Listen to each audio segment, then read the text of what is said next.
and welcome to Conversations with Cnews. My name is Soyini. It's Conversations with Cnews is a 30-minute conversation with persons of interest on various national topics. I have with me Nigel Campbell, who is a concert promoter and music writer. After the 2017 budget was read out, Nigel had a very unusual response to the amount of words the finance minister used to refer to the cultural industries. I'm actually going to quote the 15 words that Nigel counted that referred to the cultural industries. In addition, I'm quoting from the budget here. In addition, we will be working to develop the creative industries through specific fiscal incentives. Nigel, welcome. Hi, Soyini. Half a sentence. Just note that, half a sentence. There was a word in between, but you're on television. Right. So why was it so important for you to count the number of words used to reference the cultural industries in the 2017 budget? I've been a part of the industry, the creative industries, in the music industry specifically. And since 2013, when the former government had started this company, state-owned company, Creative TT, to kind of focus and incentivize the business of music and film and fashion. I've been an advocate, yes, for the industry. I'm not necessarily a fan of the business model. The state enterprise model is something I don't think that works. But I've also been following the track of Creative TT and noting in the budgets the kind of declining allocations given to Creative TT. You're talking about financial allocations or literary? Well, financial, but this one hit the nail on the head. When I heard half of a sentence, I said, nah, this is not serious, because he went on to other things about energy and that kind of stuff. So I decided to count it, and then nerdy me, went back into 5 budgets and counted all the words that focus on the creative industries, or even that specific Creative TT. And from a high of 178, it's been just a rapid decline down to 15 words. Yeah, so for the purpose of our viewing audience, you created a bar graph. I'm like that. In 2013, 178 words were used to address the creative industries. In 2014, it was 146. 2015, it went down to 44 words. And 2016, 39 words.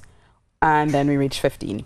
Yeah, and that, I mean, admittedly, a budget is not, I mentioned in the blog that I wrote it, that the budget is not necessarily a treatise on the economy or any kind of thing like that. So it's a kind of a snapshot. But at the same time, when there's a conversation about an industry that the government is kind of focusing on, they expend a certain number of words on it and that kind of stuff. And clearly, as much as this kind of notion of lip service, the phrase that I use, has been bandied about in terms of, well, we're focusing on the creative industries as a growth area to diversify the economy. Every year, every budget year, I should say, the amount of conversation has dropped, dropped. So that to suggest that in 2016, 2017, we will be going to using fiscal incentives for the thing. I mean, those fiscal incentives have been in train for quite some time now. When Creative TT was there, even when TTNT, which was the precursor to Creative TT.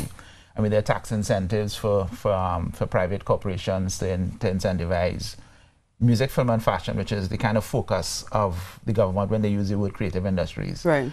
So that it's nothing new. But as I said, when the conversation becomes just half of a sentence, it kind of tells me, well, it's not a priority for the government, right?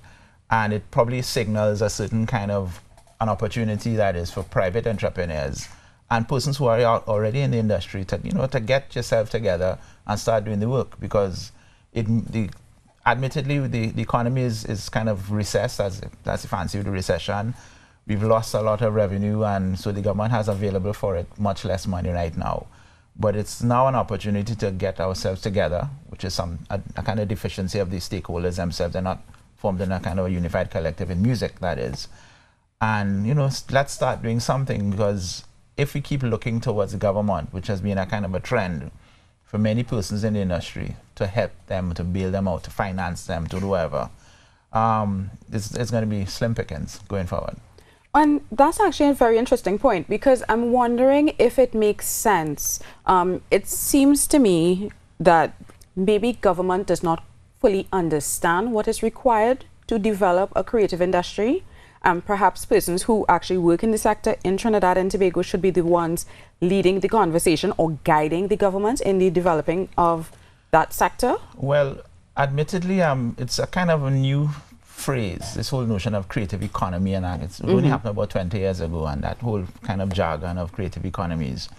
But we've had a music industry.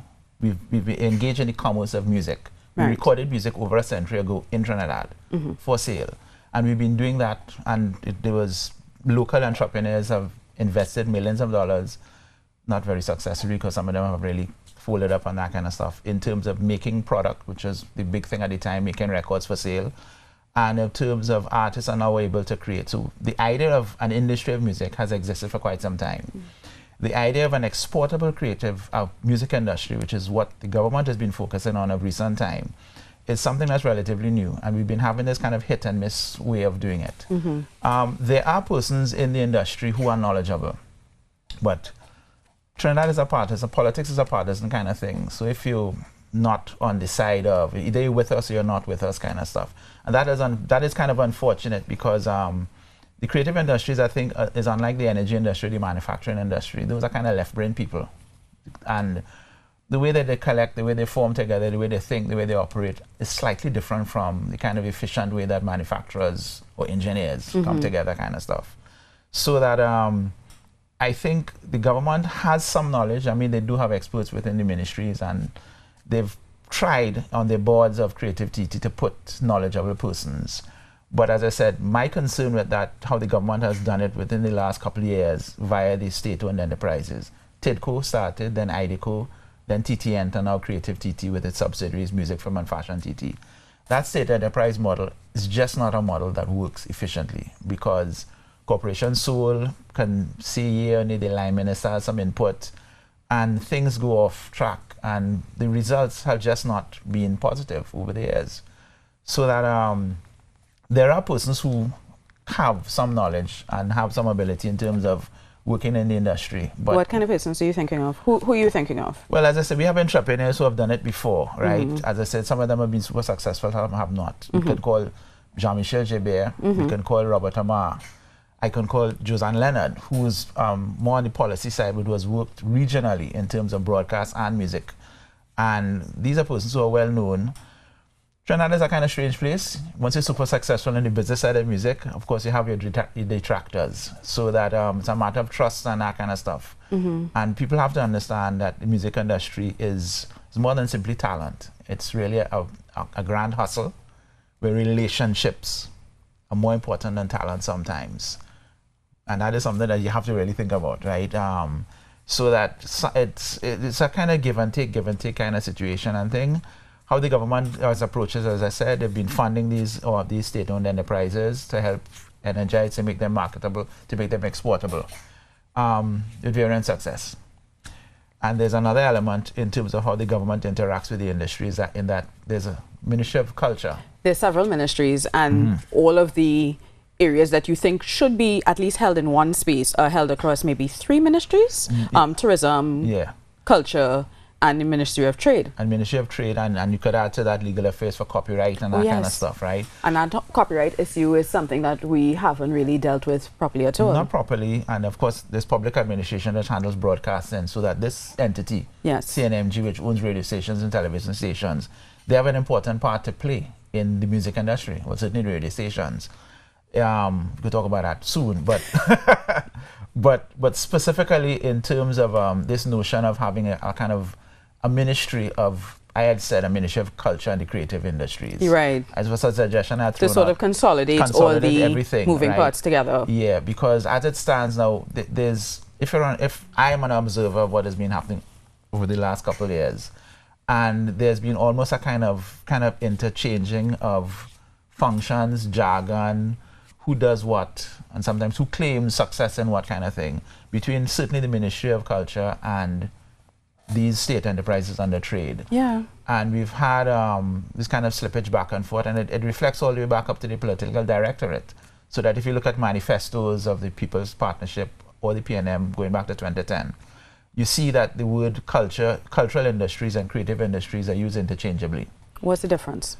Well, creative industries in the last couple of years has really specifically come to mean film, fashion, and music, right? Cultural industries represents everything else, including Carnival, which is really one of our biggest exports as it was, right?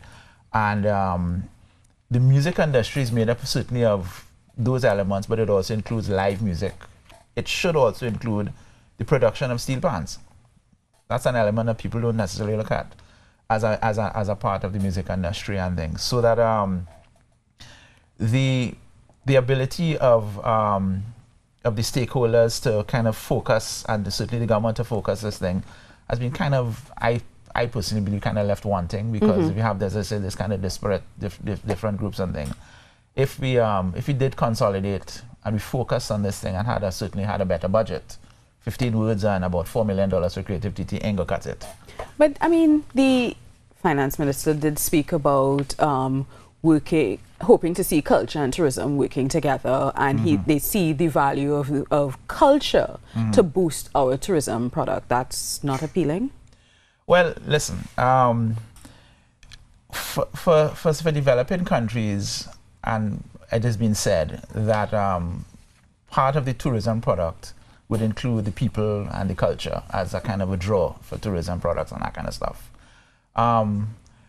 As you know, I quoted it in my piece there, a writer, Derek Walcott, wrote years ago, back in 1970. Now, he had his own struggles with Trinidad Theatre Workshop and the government of the day in terms of that thing. And he used a phrase that the government is impatient with things it cannot trade. The actual quote is, the folk arts, the folk arts have become the symbol of a carefree, accommodating culture and adjunct to tourism, since the state is impatient with anything which it cannot trade. Correct. That was a kind of a criticism to the idea that theatre in that day was something that's worthy of investment and that kind of stuff. But the government doesn't think it's worthy of investment unless they're seeing sales and people, attendance and that sort of thing. Kind of so performing for performing's sake is not good enough for the government. It's not good enough. They have to see metrics and that kind of stuff, which is ironic, because to get metrics out of the music industry has been a kind of a myth. I mean, 10 years ago, Joanne Tull and some others were preparing a document for TTN, a strat plan, and they estimated a figure of 169 million TT dollars is the business of music. Yes. Right?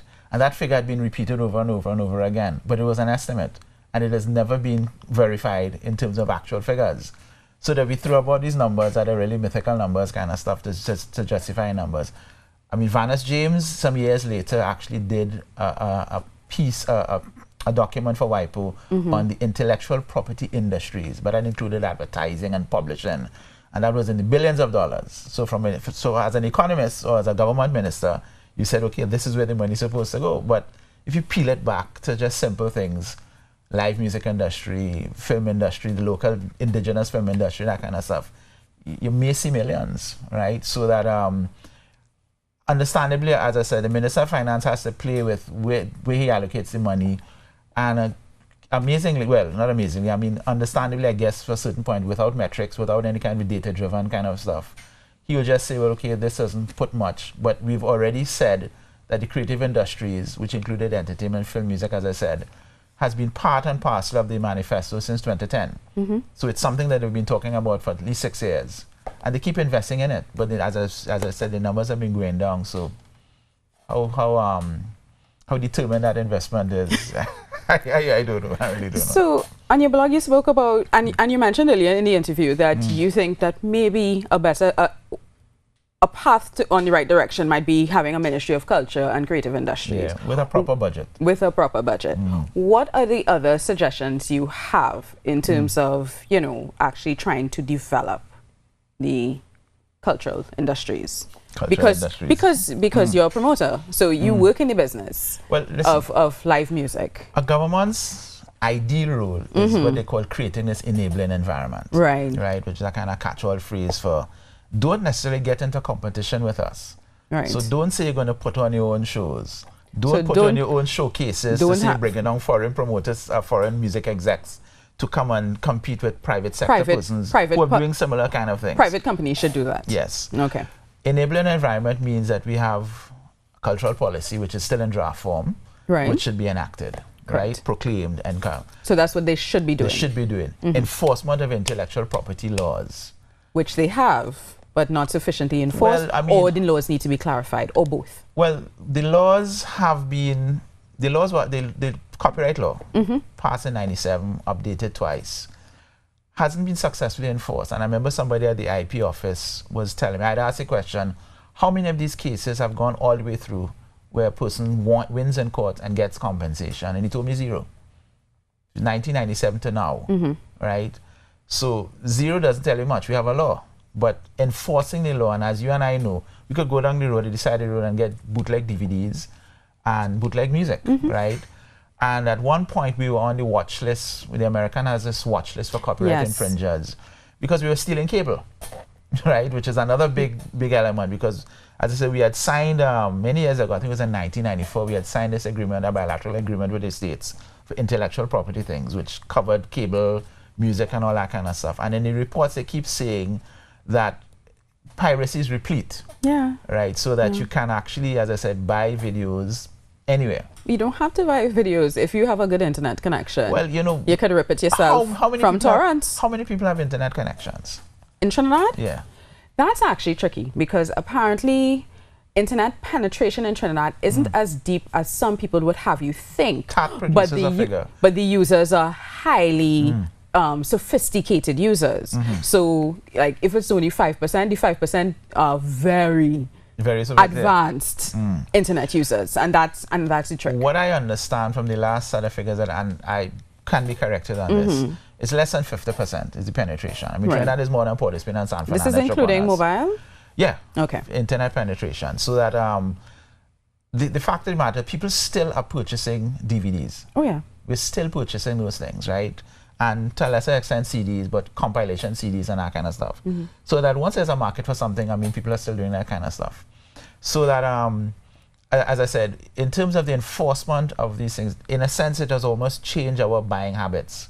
We didn't jump on the torrents train or the download train as soon as America did it.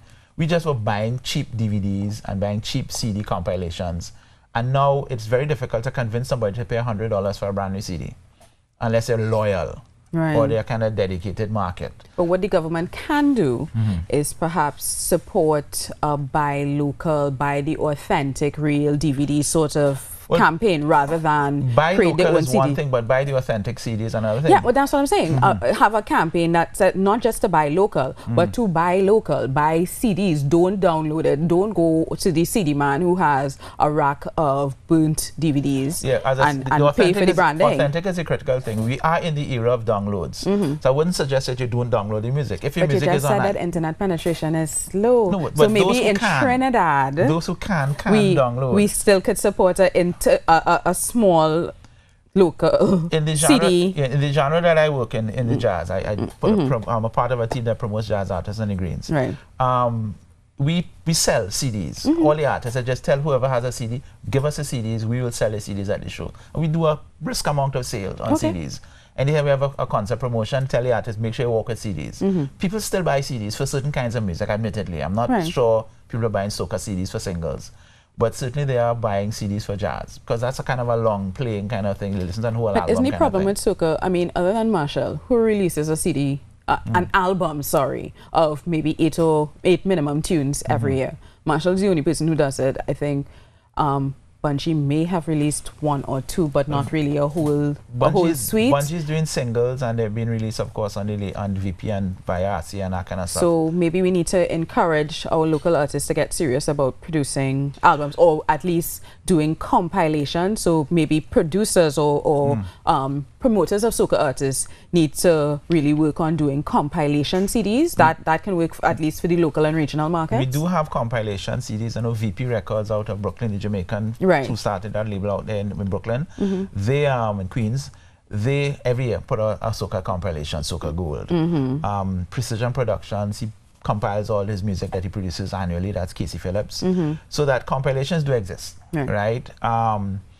It's what has to happen is that we have to produce a whole lot more music, and the music industry it gets very complex, because artists have this kind of almost vicious cycle that artists say, well, release a song, they're not playing my music on the radio kind of stuff, right?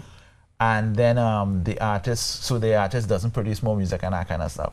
But to become a significant player globally or even regionally, we certainly would have to produce a lot more music. Because you need to have a catalog. You have to have a catalog. Producing 1 or 2 singles ain't gonna cut it, right? And even if it's 400 people putting out 1 or 2 singles, right? So we get like 600-700 songs a year. The reality of the world of the business and the reality of the world of choice is that a lot of them wouldn't be good. And I use that word good, not guardedly or in inverted commas. There's a kind of human condition that we understand. We know good when we hear it. Yeah. Once we hear good, we know good. Good may not be popular may not be good, but we know good. We know that much, right? Which explains one-hit wonders. There you go. Right. And so that we have to have a lot more product. That notion of choice allows us, the consumer, yes, it creates a kind of, as somebody had used this phrase, a tyranny of choice. When you have so much choice, we kind of miss a lot of gems and we just go for what is marketed to us kind of stuff, right? But it gives us a better opportunity. That is, those in the music industry, the artists and the creators, a better opportunity to make it out there. You're going to have misses. The music industry is made up of a lot of hits and misses, a lot more misses than hits. Yeah. And the very few hits is what covers the whole industry. I mean, that's a global phenomenon. It's not even here in Trinidad, it's a global phenomenon. So that we have a situation that if you put out 2 songs a year and both fail, well, you may pack up shop. You put out 200 songs a year and 2 are hits. I mean, hits in the global sense of like how differentology was effectively. But we're talking about taste. You know, we were having a pre-interview conversation, and we're talking about what might be popular, what might be good in Trinidad. May not find suit international palates. That is something I'd observed. There were a couple of things that happened. We have had songs that in Trinidad we know are popular, and we like them and that kind of stuff, right? Certainly for the American market, I've noted that a couple of songs, and this could include regional songs, like Omi's song, Cheerleader, which went to #1 in the American charts, was released a couple of years ago. It was remixed, and it went to *1 in America. We have had songs here like Kevin Little from St. Vincent, had that big hit, and think it went to #4 in the American charts. Was a remix. Song was a hit in Trinidad. But the Kevin Little version was Kevin Little song was big in Trinidad. If you're going to use the Who Lets the Dog Out, the Anselm Douglas version was big in Trinidad, but the Bahamian version won a Grammy.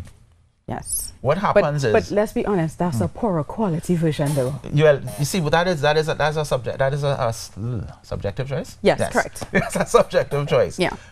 What I'm saying is that for markets overseas, they sometimes don't take what we produce just so. Right. They normally want to remix it or just cover it over with another artist doing the cover version and that kind of stuff. Right. And I always give this example of Fireball. Fireball had this song, What I Want. What I Want. People, radio stations were calling it a novelty song. It was being played and that kind of song. But that very same year, Marshall had a song called Jumbies, with one Road March, one Soca Monarch. It won everything. Didn't win Soca Monarch. It didn't enter Soca Monarch. But it won basically everything. Clearly it was the most popular song that Carnival. And a Frenchman, Bob Sinclair, said, nah, I prefer Fireball song. He got signed by Universal France. Boom. Yeah. He had a song. It wasn't a great hit because they dropped him after a single. But again, that's the nature of the music industry, hits and misses. So what sort of short wins as a promoter you want to see for the industry?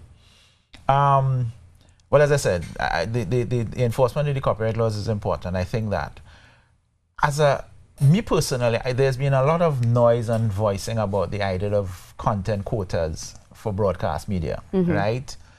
I have a different view on that kind of stuff because I understand why the government of the day, when we did have a broadcast code, which we have a second one that's in draft form for about 10 years now, but the one that existed was done back in 2003. They basically said no content quotas, and partly because we had joined the WTO and we had signed a bilateral agreement with America, we kind of saying that we needed to have. We were kind of bound by these international treaties. I understand why artists want it, but an organization such as CNMG, as I said, which owns radio stations, can play a leading role in terms of, if not determining who gets played, but in terms of widening the kind of amount of local music that is heard, right? I'm not gonna lie to you, I don't know the amount of content that the CNMG stations play. So I can't say if it's 20%, 30%, whatever the deal is, right? But certainly I think CNMG can play a role in this. Oh, thank you for chatting with us, Nigel. I think that's interesting food for thought. Right. Thoughts. Sorry. I'm losing my words. Food for thought. So hopefully the powers that be will listen to you, and we might see a Ministry of Culture and Creative Industries very soon. Thank you so much for joining us. This has been Conversations with Cnews. I'm Soyini Gray. Take care.